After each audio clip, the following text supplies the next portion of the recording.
Bonjour. Bonjour. Monsieur Emilien Joseph Manga Douala-Bello, vous enseignez à l'université de Yaoundé. Vous êtes un descendant direct du roi Rudolf Douala Manga Bello, qui a été pendu le 8 août 1914, ici même à Douala, par le colonisateur allemand, au moment où débutait la Première Guerre mondiale. Donc ma première question est la suivante.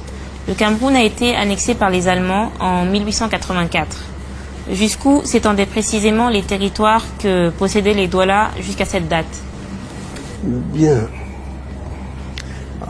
Il y a un traité qui est signé, qui date du 12 juillet 1884, entre les chefs Douala et les Allemands qui sont venus pour travailler avec eux. Dans ce traité, j'ai précisé un certain nombre de choses que chacun doit faire de son côté. Et il se trouve que l'Allemagne, en 1910, les Allemands, au moins, avaient déjà fait l'enquête de ce qu'il y avait en sous-sol et tout ce qu'il y avait comme possibilité au Cameroun, au niveau de l'exploitation. Donc ça donne des idées de rester sur place. N'oubliez pas que l'Allemagne est un État depuis quelle année? Vous vous souvenez? 1870, exactement. Donc c'est 14 ans après que l'Allemagne vient au Cameroun. L'Allemagne vient au Cameroun pourquoi? Parce que l'Angleterre contrôle les mers, l'Angleterre va jusqu'en Asie, la France travaille avec l'Afrique du Nord déjà, mais l'Allemagne veut des débouchés. Elle vient donc ici. Qu'est-ce qui va se passer pendant le séjour ici? La première capitale, c'est Douala. Mais le climat envoie les Allemands à Buea. À Buea, il y a un tremblement de terre, une éruption volcanique en 1907. Et les Allemands déménagent de Buea pour aller à Yaoundé. Yaoundé qui est le point, ce qu'on appelle en français un point de rupture de charge. Plusieurs voies qui viennent de toutes les directions du Cameroun se croisent à Yaoundé. Bon, point idéal pour implanter une capitale. Et pendant qu'ils sont à Douala, ils font faire un plan directeur. Vous savez ce que c'est un plan directeur? C'est un plan d'urbanisme pour savoir comment les rues vont être tracées, qui va habiter où, comment et où, les jardins publics, etc. Il va y avoir un conflit entre les Douala et les Allemands.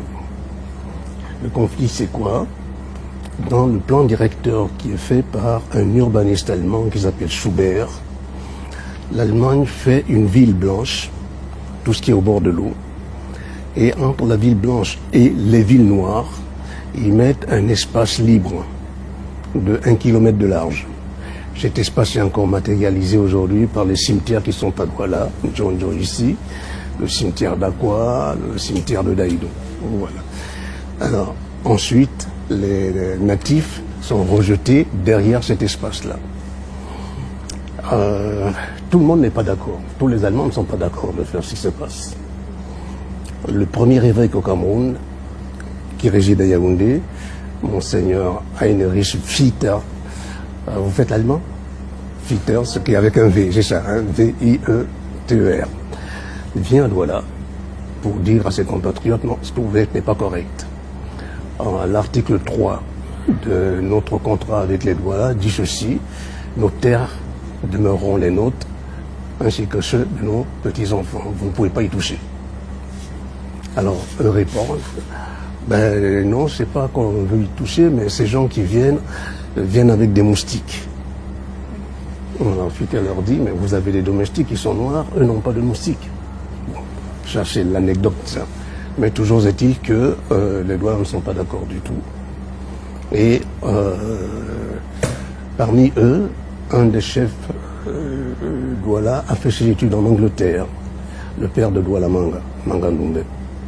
Il est commerçant et quand il rentre, il fait du commerce, il a donc les moyens pour envoyer 4 de ses enfants en Allemagne faire des études. Donc Rudolf, il fait le droit en Allemagne. Donc Ekwe, qui est architecte, qui a bâti la ville de Yaoundé, pratiquement. Dean, qui est ingénieur agronome. Et Lobé, le frère utérin de Douala, qui est constructeur naval. Voilà donc dans quelle ambiance on est au moment où Manga Ndoumbe meurt, le père de Douala Manga. À ce moment-là, Douala Manga va le remplacer et dit aux Allemands, non, on arrête. Nous sommes chez nous, organisés différemment, n'est pas question d'avoir une ville ségrégative. Je fais une parenthèse tout de suite. Douala est restée une ville ségrégative jusqu'aujourd'hui. Ouais, les quartiers sont différents, ceux qui ne sont pas des Douala pur sang habitent ailleurs, les Européens habitent ailleurs, c'est une ville terrible pour ça. Donc, on a besoin qu'elle soit une véritable ville où les gens se comprennent, parlent la même langue, défendent les mêmes intérêts. Donc voilà un peu ce qui se passe au moment où Douala Manga prend le pouvoir et il dit aux Allemands, nous retournons au traité du 12 juillet 1884. Un petit détail pour ce traité. Ce traité est signé sur les terres Akwa, avec le chef Akwa. Et le chef Akwa, on lui demande de prendre, d'avoir, comment on appelle ça, des gens qui attestent que ce qui est dit est véritable. Et on vient chercher le chef Bell, pour cela, pour cautionner cette signature de ce traité. Donc toujours cet article 3 qui le dérange beaucoup. Notre terre restera notre terre, ainsi que celle de nos descendants. Les Allemands n'écoutent pas. Et Douala Manga continue la bataille. Voilà donc ce qui s'est passé avec Douala Manga. Il est arrêté au mois de mai. Il est pendu au mois d'août, le 8 août 1914. Donc quelques semaines, ça sera 100 ans à peu près. Mais du procès, on ne sait rien. Il n'a pas filtré, on sait qu'il est condamné à mort. Mais quelque chose de très important va se faire. On va le libérer. On va lui donner le droit d'aller dire au revoir à sa famille. Quand on nous a raconté cela, personne n'y croyait. Mais il y a un document qui est très important. Douala Manga a laissé un testament. Et dans ce testament, il signe en disant « Fait chez moi » le 7 août 1914. Donc on l'a bien libéré. Il est allé dire au revoir à sa famille. Et il est retourné en prison pour se faire prendre le lendemain. L'affaire continue parce qu'il est pendu avec son secrétaire qui est en même temps son cousin maternel. Lui, Douala Manga a 42 ans, Ngosodine n'a que 27 ans. Et ils sont, quand on les a pendus, comme tous les pendus du monde, on efface complètement leurs traces, on les a enterrés à même le sol, sans cercueil. La famille est intervenue, une longue négociation, on les a déterrés pour les mettre en cercueil et les enterrer au cimetière de Ndjonjo ici. En 1936, ces ancêtres étaient enterrés à Bonanjo, il y avait un caveau royal là-bas, et on l'a ramené, lui, à ce caveau. Voilà où il demeure jusqu'à présent. Oui, d'autres questions? Et est-ce qu'il existe encore une preuve écrite du testament? La preuve de ce testament? Alors, ce testament, rédigé en allemand, d'abord, c'est son fils aîné qui a hérité de ce testament-là, mais qui, avant sa mort, en a fait un également, en laissant le testament de son père à son épouse. Son épouse était du nord, de la famille des Ayato, en lui demandant de déposer ce testament aux archives nationales. Nous n'avons aucune preuve aujourd'hui que ça a été déposé. Mais nous avons les traductions de ce testament en français et en anglais fait par la justice française et anglaise à l'époque, après que les Anglais et les Français aient eu à gouverner le Cameroun. Mais il existe parfaitement. Quels étaient les quartiers de la ville que le roi Bell contrôlait à la veille de la Première Guerre mondiale? Alors, quand vous dites le roi Bell, on ne sait pas où on commence, où on s'arrête. Nous sommes ici à peu près depuis au minimum un demi-millénaire, plus de 500 ans, et où les chefs se sont succédés de père en fils, avec une organisation étatique très très poussée. Le fils aîné, alors, ça vient du fait des mariages. Au départ, on a 3 types de mariages. Ou un mariage monogamique, une seule épouse, ou un mariage bigamique, ou un mariage polygamique. Alors, monogamique on peut comprendre, mais pourquoi bigamique? Les raisons sont les suivantes. Un garçon à 18 ans, on lui montre un coin à nettoyer, à construire sa maison. Quand il a construit sa maison, à ce moment-là, son père lui donne une épouse. Alors, cette épouse porte un nom, la femme prêtée. Et les enfants nés de cette union appartiennent au père de la femme. C'est très important ça. Donc chez nous, les filles aînées ne peuvent pas avoir le pouvoir judiciaire, c'est elle qui gouverne, ou les fils aînés. Et la deuxième épouse qui est mariée par ce jeune homme-là, c'est le fruit de son travail. Si on traduit l'expression douala qui correspond à cet état-là, on l'appelle la femme de la pagaie, parce que nous sommes des pagayeurs, nous sommes des pêcheurs d'océan. Donc voilà donc la différence. Ce qui fait que le pouvoir judiciaire, c'est la première épouse, et le pouvoir, comment on dit ça, l'organisation, c'est le deuxième. C'est pour ça que je vous ai dit, attention, quand on parle des chefs douala, ils sont succédés effectivement de père en fils. Il n'y a que les garçons qui peuvent gouverner de cette façon, mais le pouvoir judiciaire peut être soit une fille, soit un garçon. Les Aqua, les Daïdo, les Belles, c'est la même famille.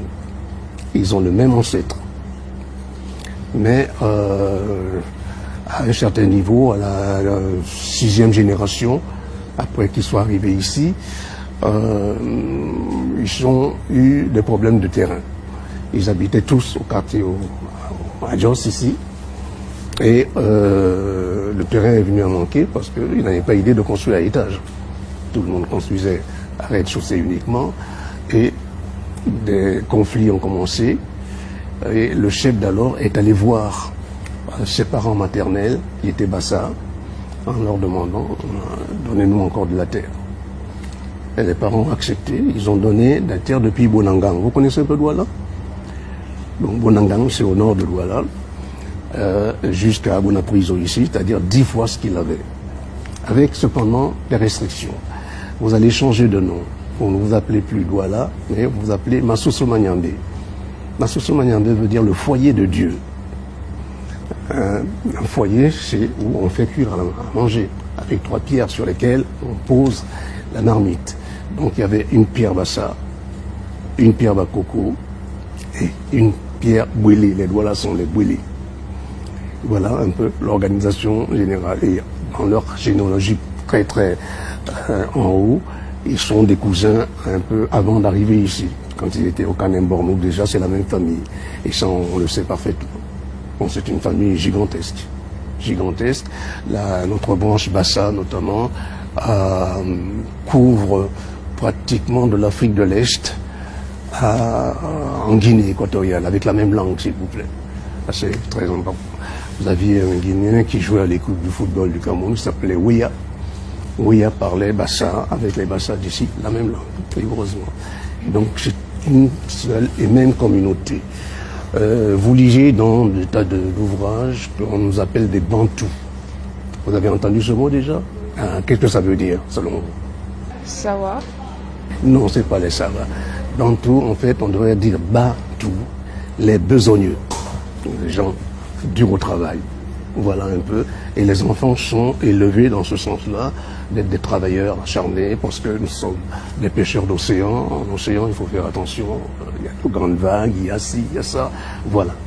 Nous appelons Sawa, c'est un mot qu'on nous a donné qui n'est pas le nôtre directement. Quand on dit Sawa en Douala, ça veut dire paye. Alors nous sommes commerçants. Quand on donnait à un occidental un produit, on disait Sawa. Et l'occidental, quand il rentre chez lui, où étiez-vous? Nous étions chez les Sawa. Et ce nom est resté. Et le nom a pris une autre valeur d'ailleurs qui veut dire la plage. Mais la plage se dit autrement, Sandje, ce qui est étalé. Vous avez entendu peut-être quelques-uns parmi vous parler de Douala, vous comprenez, Sandja, le panier, quelque chose qui est étalé. Voilà un peu comment ça se passait dans ce Douala. Vous avez mentionné tout à l'heure le traité Germano-Douala qui avait été signé